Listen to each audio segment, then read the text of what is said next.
আমি যেদিন প্রথম মেট্রোতে চড়বার গেছি সেদিন প্ল্যাটফর্মে এক বেডা মাইকা তো লইয়া আমারে কইতাছে, ম্যাডাম আপনি প্রথম লাইনে দাঁড়ান, ট্রেনের প্রথম বগিতে উঠবেন। আমি তো অবাক, বেডা আমারে চিনল কিবা?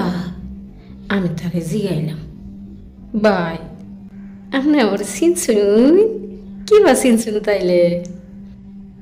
বেডা আমারে কয়, যাইনছে এনতে প্রথম লাইনে যায়া খারান, যত সব ক্ষেত।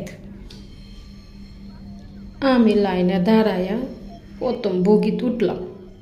উঠতে দেখি হুমানে বেটায় ওক করে বেটানে বড়া। এইটাই বাস্তব।